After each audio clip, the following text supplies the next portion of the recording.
Follow the money. That's what I always say. You always follow the money. Yeah. This is Mitch Moss and Pauly Howard on VSiN.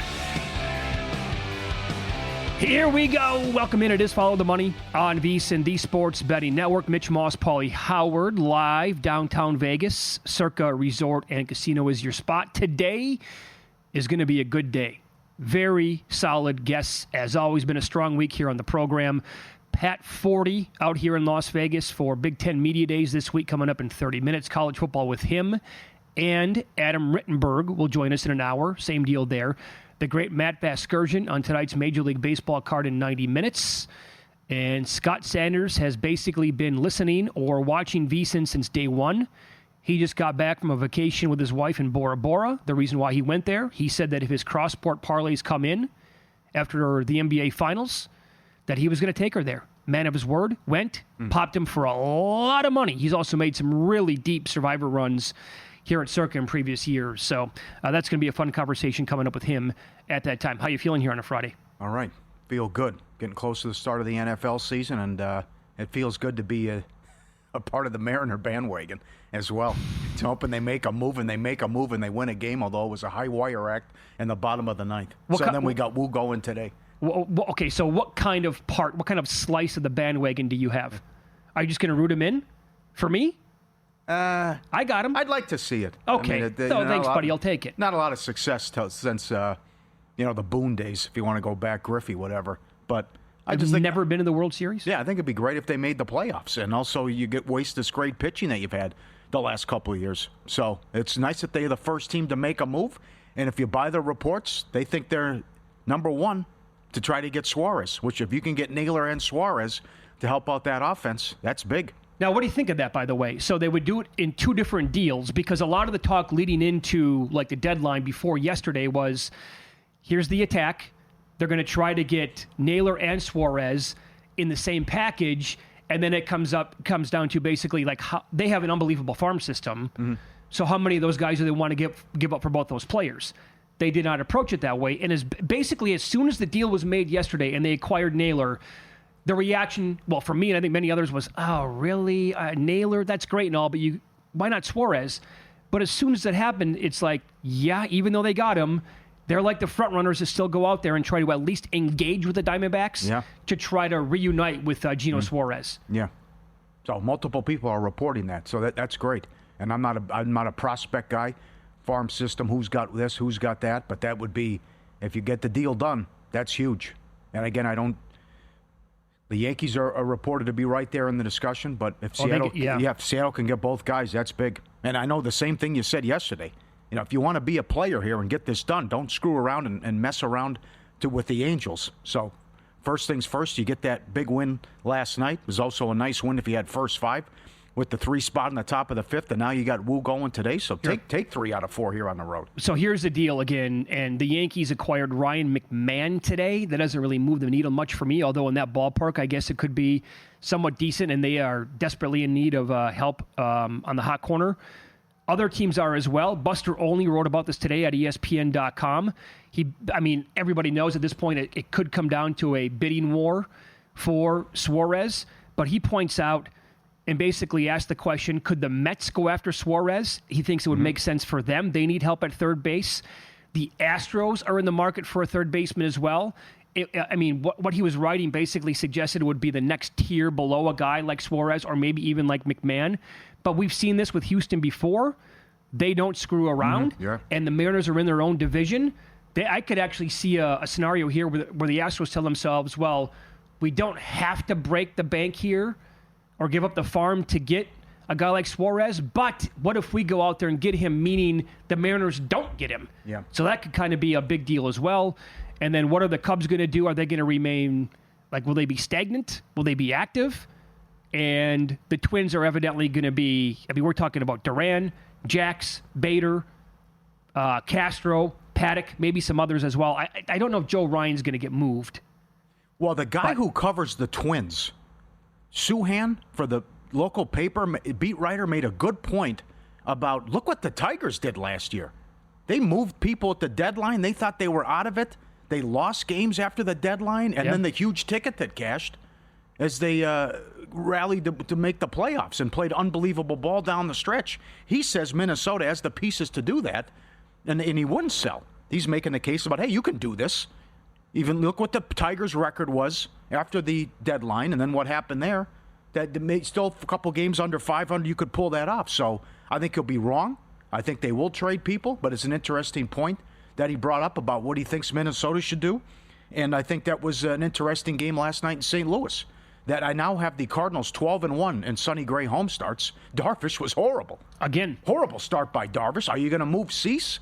Are you going to add pieces? The Padres score all those runs, and they still lose the game. And they are very popular tonight, by the way, but more on that coming up. But I think the Padres make moves. What does St. Louis do? We know Arizona's. I would love to get Kelly if I'm a team. They need some arms. I think that's another one. So Arizona already makes one move, and there'll probably be 3 other moves behind it. Yeah, you would like Kelly, as would I. I would like Mitch Keller from the Pirates. I think that guy's having a really nice season. Get some run support there. Might not be that bad. I think we can agree on this. I really don't want Zach Gallen. I don't want it. It pains me to say that because we loved the guy for like 3 years, but at this point, I think you can't really give up much for him, if anything at all.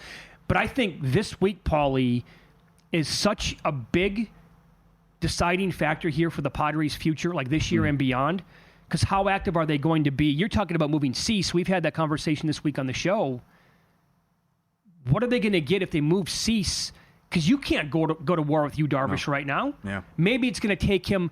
I'll get it, right? People are going to say, Mitch, he just got back from the injury. He's only made like 3 starts on the year. Yeah, it's been a struggle, but give him a little bit of time. What if he's shot? What if he's completely shot at this point? Because the guy's, 40 years old?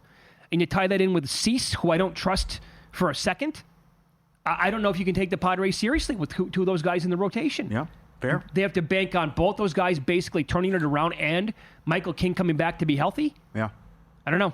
I'll tell you, and I'm not going to say it's panic time, but it's definitely cause for concern in Detroit if you make a move. This is ridiculous. You've lost 11-12, and they got their asses kicked again, and they can't hit. Cruising along yesterday, and then wait a second, Blue Jays very flammable with the offense. They just erupted there in those middle innings and took care of business yet again. That's right. This is ugly, what's going on. They've been outscored 77-29 during this stretch. Right, and what do they have, 7 or 8 runs scored since the All-Star break? Yeah. No one's hitting. And the big question mark about who do you trust behind Skubal, oh boy. I mean, this is, they got to do something. Because, I mean, how things have changed here in the span of 2 weeks, where it's okay, 1 seed, lock it up, no problem. They're going, now it's like you got to add some pieces. Maybe you have to trade those prospects now. Well, because this is nuts. They are. Forget about losing the games. They're not competing at all. No. They just got destroyed against. Remember, the Pirates got swept at home by the White Sox, and then Detroit comes in and Pittsburgh takes them out behind the woodshed, 3 in a row. And they couldn't hit against Pittsburgh. Well, here's I think how would you answer this question, Pauly? What if right now on the screen, odds at DraftKings, they're 1,100 to win their division. So you have to put down $1,100 to win 100. That's how big they are of a favorite. Yeah, they're 8 up now, but it's been cut in half. No, that's what I'm saying. It was 15 games. It's down to 8. Where would they be at in terms of looking at the deadline and their chances this year if the Guardians didn't fall on their faces? Yeah. Right, and had that 10-game losing streak. Yeah, or if the lead was 2.5 games right now in the division. Would they have made a move already? Would they be like, oh boy, it's squeaky bum time here. We got to do something because the Guardians are right on our tail? Or same thing with the Royals. They had a couple of injuries, obviously, and if they could have hit this year. I'm playing the what-if game, but I also think you can't. I'm saying that because they can't feel comfortable just because they have a huge lead in their division and not make a move. You got to do something here. Yeah. The other one, that guy has that great exacta that we showed on Pizza Bets with Milwaukee, Toronto. Would you do anything? What would you? I mean, everything's working right now. Toronto's won 17 of 21, and for the first time in history, Milwaukee, they're playing right now. They're trying to win a stretch of 37 of 50. Yeah. No, I'd wait till the playoffs. I mean, everything they're doing is working. Mm-hmm. And they're playing in sensational baseball. So now it's feel good about the chemistry, feel good about the clubhouse, feel great about how we're playing. Everything's working. Maybe don't do anything, don't touch anything. Right. I could see that too. Yeah, by the way, you brought up a key word there that bettors don't take into consideration. Doesn't mean anything to them. I think it should. The Brewers are talking about it now, how their friendships across the team are so big. They love each other. They love playing with each other. And they love like hanging out when they're not in the dugout and the games are not going on. That to me can be a big thing. Doesn't mean they're going to win the World Series. No, but doesn't mean that they can win 95 games, this division, and be an absolute player in the National League, of course. And by watching the Blue Jays, you can tell the same exact thing. This young core, they've been together for a long time, and they're loving life right now. So that can be a massive thing when you're playing every single day for 6+ months, and you're not the Rockies, and you hate waking up and getting out of bed every single morning. You told me something before the show started. I had no idea. They just showed it. The reason why the Brewers are starting this game right now on a Friday, it's the 25th anniversary of Miller Park, or whatever they call it now. Can you believe it? Oh my! What? We should be doing the show live. $2.50 beers and $2.50 brats. Why? Are you serious? Absolutely, yeah. Oh. And for some reason, they're honoring Ryan Braun, who's there, which the guy shouldn't be allowed in the stadium. I can't stand that guy. Pulled. I think he succeeded. I was going to say try. He ruined that guy's life. Correct. That tester. I can't believe they got that. That's unfortunate. Get our NFL betting guide that's out now, and the college football guide drops August 5th. You want both. Sign up for the football special. Everything we have to offer across all sports through the Super Bowl, just $175. Every best bet, every host, every guest.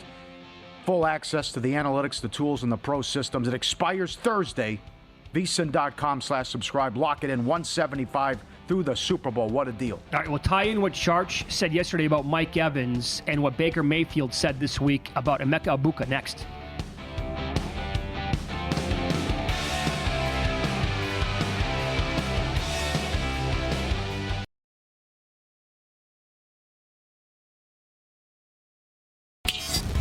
This is Follow the Money on VSiN. Good to have you on board here on a Friday. Coming up in 15 minutes, we'll talk Big Ten football as Pat Forde is going to join the program. He was in Vegas this week for Big Ten Media Days. We'll get his breakdown of the conference. On the show yesterday, Paul Charchian made an appearance, Fantasy Football Hall of Famer, and he made a strong case why he is not touching like a handful of players right now with their current average draft position. One of the players was Mike Evans for several reasons. If you missed it, you can go back and listen on the Follow the Money podcast, wherever you get your podcasts. He had great analysis. Evans has had an amazing career, right? Every single year in the league now for a decade, more than 1,000 yards, double-digit touchdowns in 6 of those seasons. He is a first ballot Hall of Famer, I think, without hesitation. You couple that with the Godwin injury from last year. Pauly, that ranks like in the top, 1% of gruesome injuries we've ever seen. I was reading some stuff and listening to some stuff yesterday on social media about Godwin. We don't even know if he's going to be ready for week 1. So there's all that out there, of course. And then Baker Mayfield, quarterback of the Buccaneers, made an appearance on the New Heights podcast with Jason and Travis Kelce. Good appearance. Baker's an awesome soundbite. And they got into basically the roster. They were talking about the draft pick of Emeka Egbuka, and Mayfield had some high praise with the rookie wide receiver. And Emeka Egbuka is an absolute stud. Ooh. Okay. He's a real deal. Yeah. What makes you say that? Okay, you know how you just can't teach guys leaving the ground to catch the ball? He's always grounded when he catches it, keeps moving. There's yak potential out the wazoo there, but he's just so damn smart.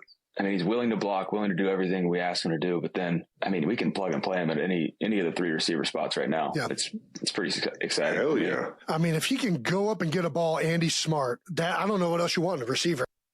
All right, so you can take that for what it's worth. Mayfield, any quarterback can say that about a rookie, wide receiver coming in. But high praise there. The video looks awesome so far of the kid. Had an amazing career at Ohio State. People were also making the case, even if Evans and Godwin do go for most of the season, let's not forget that Egbuka, when he was playing at Ohio State, Pauly, played with elite wide receivers, including Marvin Harrison, Smith. Is that gone? The Marlins with the guy almost robbed a home run. What happened? Do you think Wait, hold on. Now, they're going to say that that's not a home run because he brought it back in the park, and now it's going to be a triple? Yeah, that's not a home run. What happened? Did he think was he showboating that he caught it? No, I think it was such a difficult play to make that, and now they're going to review it to see what happened here, but it was such a difficult play to make for the center fielder to go over the fence and Perkins and try to reel that one in. I think that's why he was trying to haul it back in, and he dropped it. So I think he brought it back from being over the fence, and then when his glove was coming this way, he dropped it. Yes. That's an incredible play, unfortunately. So it's a triple. I think that's what they're going to call it here. Yeah. That was wild, man. By the way, for what it's worth, he caught it. That was an unbelievable catch if he comes down with that. We'll get back to the Buccaneers here in 1 second. The Brewers were laying a very high number today against a really decent team here in the Marlins. And the most profitable pitcher in all of baseball. Oh, so he reaches the glove over the fence. It's going to be a home run.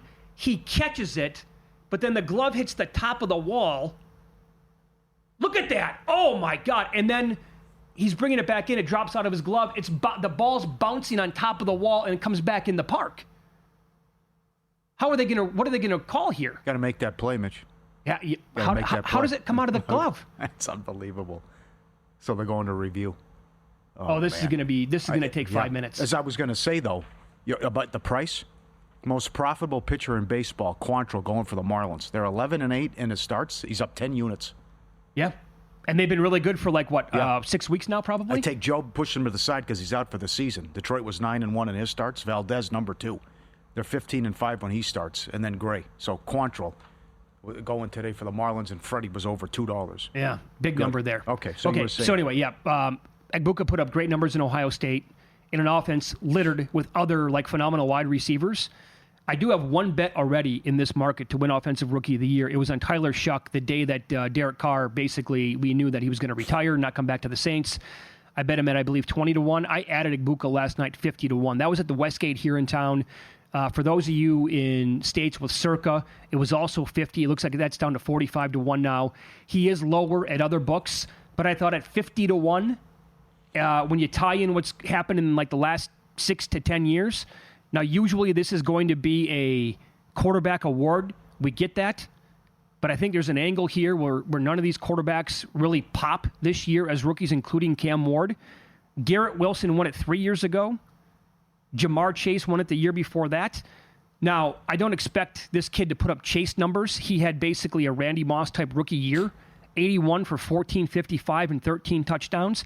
However, if none of these quarterbacks are on a team that will win a ton of games, or they don't put up good numbers, are you telling me that Agbuka can't put up what Wilson did 3 years ago when he played in all 17 games? He had 83 catches for 1,100 yards and 4 touchdowns. And I think in an offense this year in Tampa Bay that's going to be absolutely as good as it was a year ago. It was ruled a double in the game. This is a great timing. It's a great list of candidates who's going to win this, but also good timing today. While I think Genty got robbed last year for the Heisman, the stuff that could go on with Hunter this year, and you can find him at 11-1. Today, Liam Cohen said that sometime during the first 6 practices, Hunter will work on both sides of the ball in the same practice. He doesn't want to rush him into it and overwhelm him. So if this guy's playing both ways, which would be the first time that's happened since 1962, a regular two-way player, and if he's doing anything offensively and what he can do, I mean, imagine if he has a couple interceptions. I mean, it's going to be like Ohtani stuff. It's going to be, he had an interception. Oh, he caught a touchdown pass. I mean, and what they were doing last year at Colorado, where, padding the stats is one thing, but it would be lead like all the college football shows with the highlights. So you have a touchdown and a 40-point blowout. So that will be big with the odds movement and also the hype standpoint. If they win games, Charchian expects them to be the most improved offense, and he puts up good, doesn't have to be great, but good numbers and do something that hasn't been done since 1962. Sure. I think 11-1's a good bet. No, I don't mind that at all. I think that can absolutely come in. I think you're absolutely spot on. This list is littered with great candidates. Now, I say that. Genty might run away with this award. He might come out and just put up a season and you're like, oh my God, he's going to be the best running back in football for the next 5 years. I can't bet plus 275 in July. No way, no how. Cam Ward plus 350 on a very bad football team. That's a hard pass for me. Hampton, there's no doubt an angle here because he's with Jim Harbaugh, with the LA Chargers, with the Najee Harris situation already, the injury there. So Hampton's down to plus 750. Much higher numbers were available on him weeks ago. So I missed that. Not going to bet right now. People are talking about McMillan in Carolina. I can see an angle there where he pops. I don't want Matthew Golden. Too many cooks in the kitchen there in Green Bay. R.J. Harvey's another one where it makes sense in Denver, as we talked about a little bit yesterday. Yep. Like that kid could have an unbelievable season. Like Caleb Johnson, another really good candidate in my mind. I think Scadaboo with the Giants at 100-1 is somebody that could pop. But I thought that at 50-1 on Emeka Egbuka, that was a number that was worth betting yesterday. When you get more information, people are coming out with analysis and opinions, and I have a very strong opinion on Tampa Bay already, and the thing that is a little awkward to me now is that I have two players on the Buccaneers to win an award. It's him for offensive rookie, and I have Bucky Irving at 67-1 to win offensive player of the year. Very unlikely both of them come in. I should say very unlikely that either one comes in because they're 50 and 67-1. Those are tough to cash. What are they most points in the league? You have me intrigued. That offense could be something. Let me know. Yeah, look that one up. That's not bad. The $500 try from GBank First Bet and VSiN. Open a GBank Visa signature credit card in the first 90 days. Deposit and play through $1,000 at First Bet to trigger the $500 try. You get $200 in cash back rewards on your GBank Visa signature credit card. First Bet will give you a $100 deposit match, and VSiN completes it with a free 6-month subscription. The $500 try from GBank First Bet and VSiN. Head to VSiN.com/GBank. One-time promotion limited to customers opening a new account in response to this offer. Apply today. Terms and conditions apply. The GBank try. What kind of number would you want to bet with the Buccaneers for most points scored? What do you take? 25-1? 30-1? They're 9-1 here at Circa. 9? Yeah, I'm guessing that these numbers have been up for a minute, and other bettors have had the same idea, and I don't think they open at 9-1. Could be wrong. Uh-huh. I'm willing to bet they open up higher than that, and bettors just took the number. The Bills are 5-1 to lead the league in points. Eagles are plus 550. Baltimore is 7. Same thing with the Bengals. Those are low numbers, though, man. Yeah. All right, let's follow the money here. Good market, though. On VSiN, the Sports Betting Network. We'll talk Big Ten football. Pat Forde is going to join the program coming up next. Been in Vegas this week for Conference Media Days. How big is the drop-off at quarterback for the Oregon Ducks? We'll ask him next here on VSiN.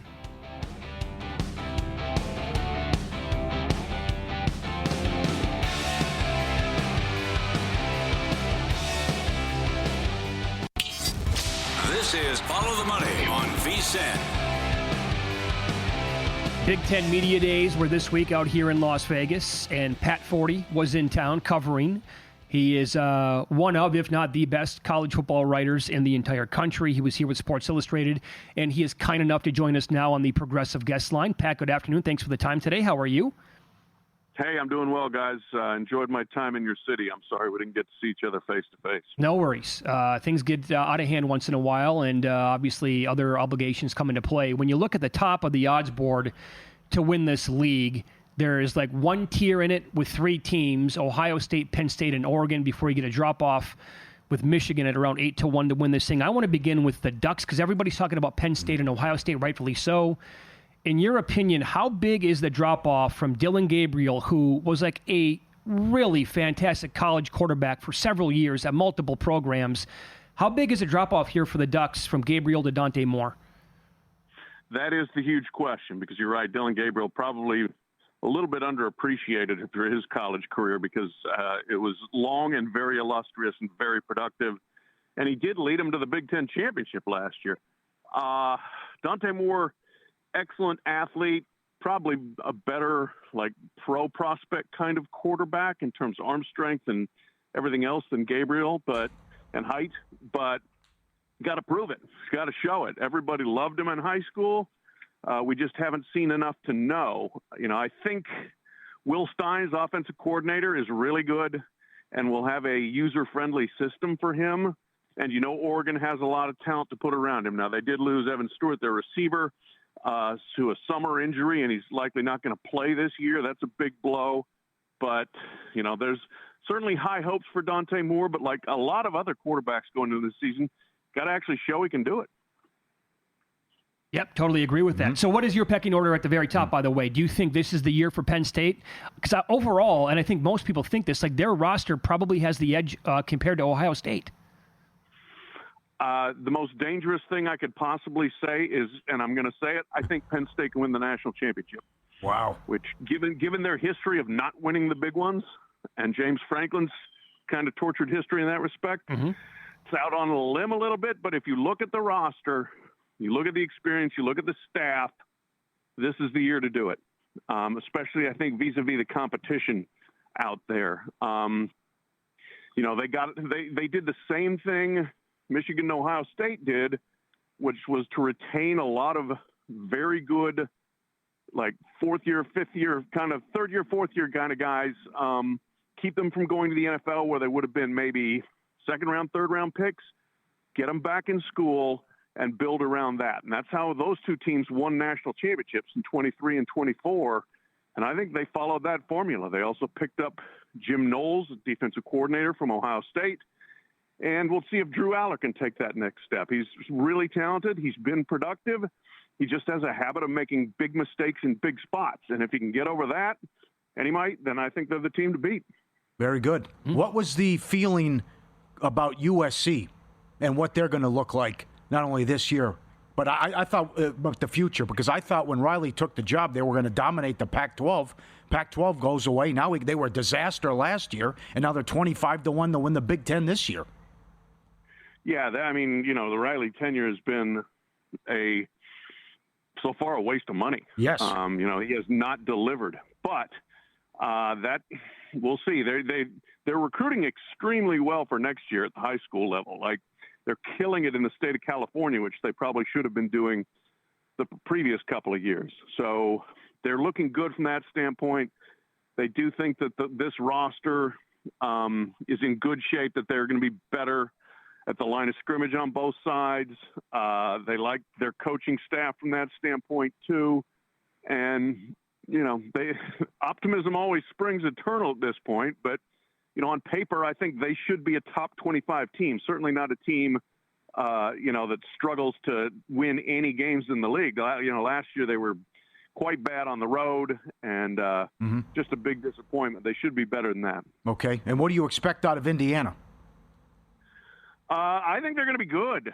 You know, I think if you look, they're, you know, they lost some players, but they also retained some really good players. They might have the best defensive end in the country, or one of, in Mikhail Kamara.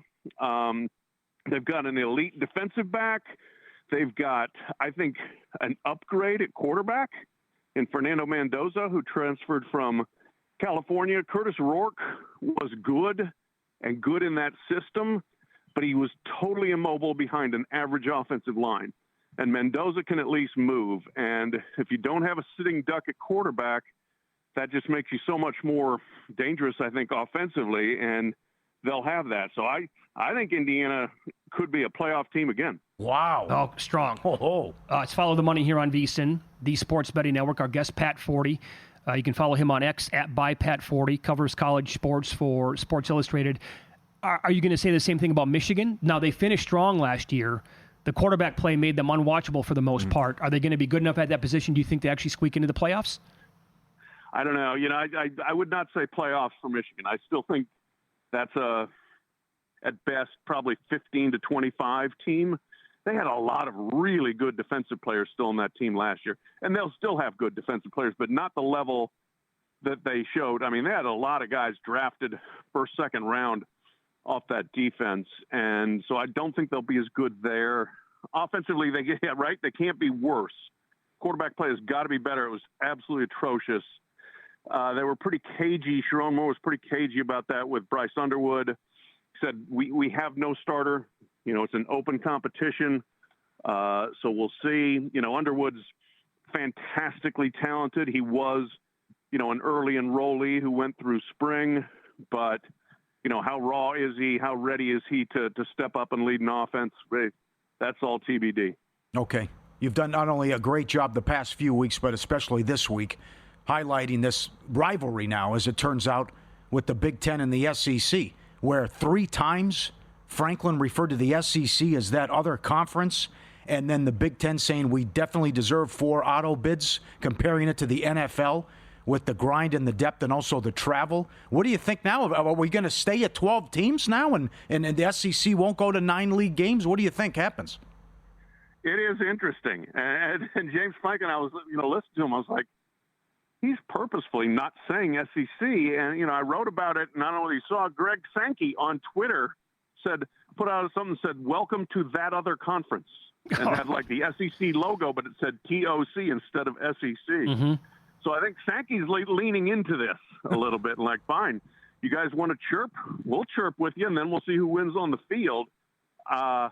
It's fascinating. The Big Ten came out rhetorically swinging and in unison, basically, with the coaches. First of all praising Tony Petitti like this sounded like Pyongyang, North Korea to a degree, like, dear leader, but then beyond that, really like going to bat for the 4 automatic bids, and that's what we need, and that's the way this should be run. And it was just kind of an endless chorus of that. And I do think, to your point, Pauly, that I think both sides are pretty dug in at this point. I would not be surprised at all if it leads to an impasse and we play a 12-game playoff in 2026 as well. Mm. Are you buying the Illini hype? Kinda, yeah. I mean, I'm a big Brett Bielema fan. I think he's an excellent coach. He's not just entertaining to listen to, but he really is a good coach. And, I think he just has progressively gotten more comfortable in his skin there at Illinois and in that position. And he's built a really solid team. It's got a third-year starting quarterback, just like Penn State does, just like Clemson does. And they've got good players around him. I think they're, if you want to go through a pecking order, and part of this is dependent upon schedule, but I would say Penn State, Ohio State, and then I actually think Oregon, Indiana probably, and then Illinois. So top 5. I don't know that, do you make a playoff at 5? Probably not, but I think they should be right in the mix. And the Indiana schedule, too, is a big factor in their favor. They're going to put up a good record again, and then we'll have the same argument we had last year, whether they're really any good. Yeah, I think that's probably spot on. Pat, love talking to you. Thanks for popping on and catching up today. We appreciate that. Enjoy the summer. We'll talk down the road, okay? Yeah. Sounds good, guys. Thank you. Be good. There you go. Pat Forde on X at Pat Forde for Sports Illustrated. Let me give you this. Wisconsin plays. Have you looked at their schedule? Do you have it memorized? No. At Bama, at Michigan, at Oregon, at Indiana. They host Iowa, the Buckeyes, Washington, and Illinois. Oh, boy. So if they go... I thought he was going to crush it there. So did I. But they've had at least 2 years in a row now of, I'm not going to call it an impossible schedule, but a very difficult schedule. If he's 3-9 this year, 4-8, yeah. Do you say we still got to stick with him and give him more time? Well, they changed coordinators already, right? Yeah. They did, yeah. That offensive system didn't work out either. I believe Bielema met his wife at the blackjack table in Las Vegas. I think you're right. That story. Yeah. But she blocked me on Twitter many years ago. Oh, wow. Breaking news. I have their back, though. I'm not going to go crazy with 4 auto bids. Everyone's got to play 9 league games. Totally agree. They're totally right on that. Win, lose up next. We'll discuss odds to lead the league in INTs coming up on VSiN.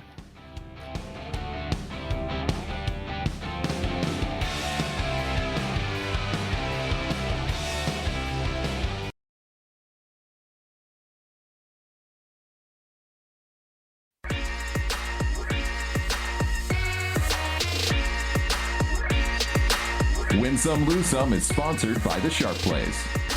Were you a winner last night? Wow, winning. Or was it a rough one? Well, they can't all be winners, can they? Loser! You're a loser! Pauly Howard recaps the night in sports betting in Win Some, Lose Some. WNBA. Sparks Mystics over 166 up to 169.5. Flew over. LA was great, 101 points. Plum had 30 and a ton of threes. She was excellent. No Angel Reese. Didn't play. Storm. They are awful without her. Oh, yeah. From 6 up to 11 and a 7-point move in the total, and the Sky got me again. They had an 8-point quarter. Seattle scores 95 points, and we can't get over. Yep. Because Chicago gets 57.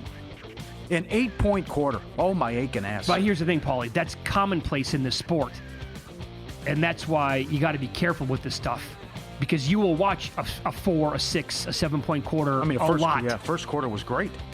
High scoring, and then it's just, they had like a 13-point quarter and an 8-point quarter. Absolutely. A's plus 130 on the money line. You know, Houston's only 2 games over 500 against the division. And how about this? Are you aware of this? The opponent has scored 15 games in a row against the Astros. How nutty is that? Longest since '87. Orioles. What do you mean?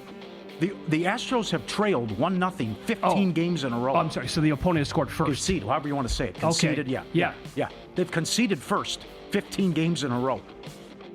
What's the record, I wonder, in those 15 games? Good point. Because they've been actually hot. Yeah. Kind of hot anyway. Yeah. I can't believe it happened in '87. Orioles 19 in a row.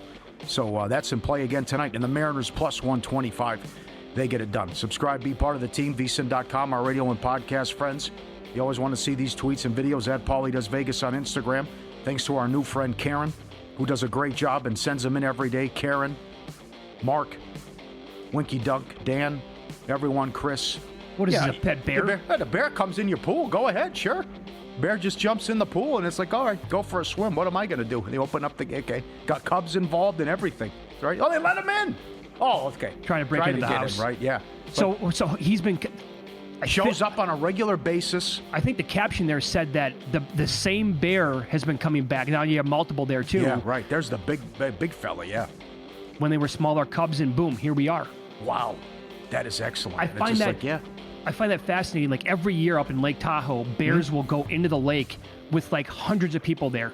Tourists just on the beach checking it out. Here comes like mama bear with 3 cubs, and they're like, yeah, time for us to hop in because it's 88 degrees out today, and we're, sweating our what's off. The one part of the video where he jumps up on the screen door, right? And he like wants in or says hello. Incredible. And he's a little fella. But then it's just, okay, the whole family comes on in, playing with the toys, the wraps, jump on in. That's a cannonball, right? That's a serious cannonball. Excellent. Here's the cub, right? And the sprinkler. They're all there. We got 3 bear videos today. Incredible. Here's the cub just jumping in. Yeah, can't get enough of the sprinkler. Putting his whole face in there, going for a run, back up the tree, going back, sprinklers everywhere, getting cooled off. Yeah, got to do it just like Tahoe. And then also we got a new, how about the bear? You imagine, see this? You got the bear on a trampoline. How does that thing not break? Look at that. Imagine you wake up or you check your Ring camera and you see that thing. Just jumps on.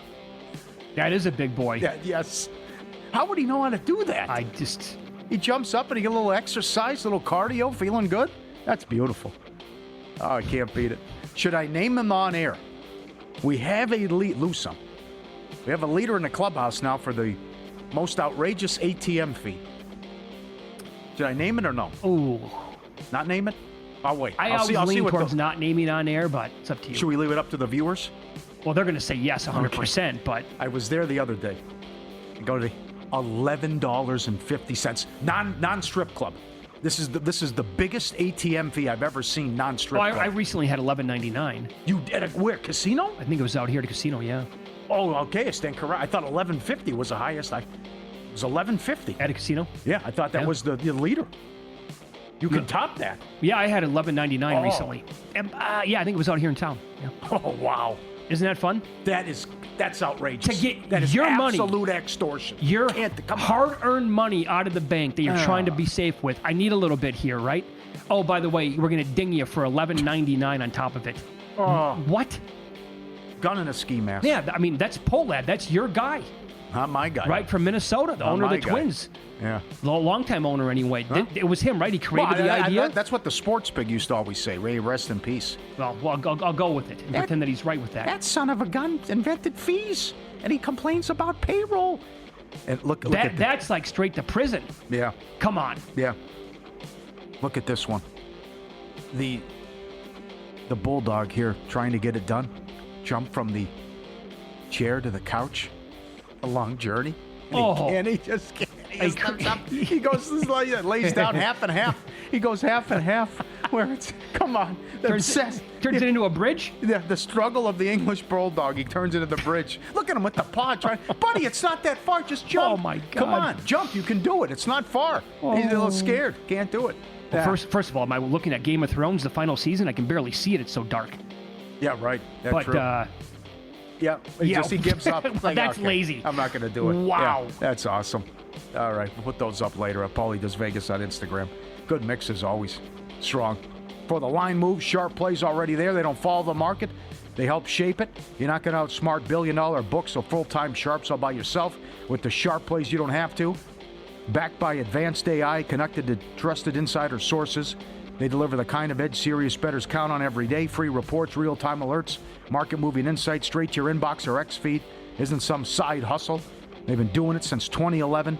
Documented results, public logs, transparent receipts. Sharpplays.com, trusted by pros, watched by the books. Visit sharpplays.com. Stay ahead of the line. So I remember last year, Brad Powers tweeted this about how at times lackadaisical Cam Ward plays. And he said some of those sideline passes are begging to get picked in return for a touchdown. So Will Hill Caesars has this. I don't know how many places have it, but I know I got it at Will Hill today. How about Cam Ward, rookie, you're going to struggle, baptism by fire. Probably going to play the entire year. Right. And I also took Sam Darnold, both 10-1 to lead the league in interceptions.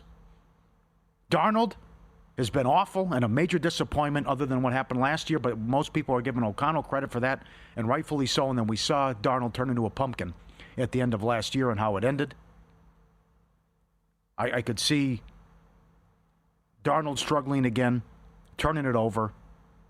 But I think the Cam Ward one, also at 10-1, is pretty good. What you said as well, take your lumps. We're going to keep you in there. And could be much like Peyton Manning. Sure. When I think they went 3-13 and he led the league in interceptions. Yeah, how many times do we see a rookie quarterback come in, number 1 overall or first round, go to a bad team, but they get the keys, man. They have the keys to the car the entire year because he's going to be the franchise guy. And so despite maybe only winning 4 or 5 games, whatever that might be, he's going to play the entire time, go through the growing pains, and probably put up a lot of INTs. Darnold's a good one. Last year, he had 12 INTs. He was tied with a ton of other quarterbacks with 12. But those quarterbacks that tied with 12, they were behind Geno Smith, who had 15. Baker Mayfield and Kirk Cousins each had 16. So when you look at Pro Football Focus and turnover-worthy plays and turnover-worthy play percentage, Darnold led the league, Pauly, last year at quarterback with 27 turnover-worthy plays. One of the highest percentages as well. Cousins did lead in percentage. Right. Yeah. I can't believe who was number 2 on the list in terms of turnover-worthy plays last year. Matthew Stafford with 25. Really? Yeah. Okay. And I'm looking right now at Circa. He's 21-1 to lead the league in INTs this year. Ward here is 11-1. Prescott is 16-1. And obviously, I don't hate that. Neither do I. Yeah. Dak Prescott he's thrown, quite a few overall. I'm looking. I got to go back and look at I qualified it for too many attempts. I got to go back and break that down. But Drake May also 3.5% turnover-worthy play percentage last year. That was one of the highest in the entire league. Trevor Lawrence is 18-1. He's going to be throwing the ball a lot this year. He's got the weapons. 2 years ago, didn't he do it? I think he was right there. I thought he did it 2 years ago. Yeah. Yep. I could. Yeah, that's not bad either. And Geno to threaten or make a run at it this year is 17-1 here. That's another guy, right? He's playing the entire year. Yeah, good market. Mm-hmm. How strange is the Wilkins story? I can't believe that. I mean, they're going to be fighting in court with that, and they go into arbitration and all that stuff. I mean, they're going to say, hey, we owe you $30 million guaranteed. Go kick rocks. Mm-hmm. They want him to rehab. They want him to get surgery. He wanted to rehab, and then they said he wasn't taking rehab seriously, and then they cut him. Yep. And the Patriots might be interested in him. But then it's like, well, what's the foot look like then? Mm-hmm. College football again coming up next. Adam Rittenberg's going to join us from ESPN. Did he find any optimism for Lincoln Riley and USC when he was out here for Big Ten Media Days in Las Vegas?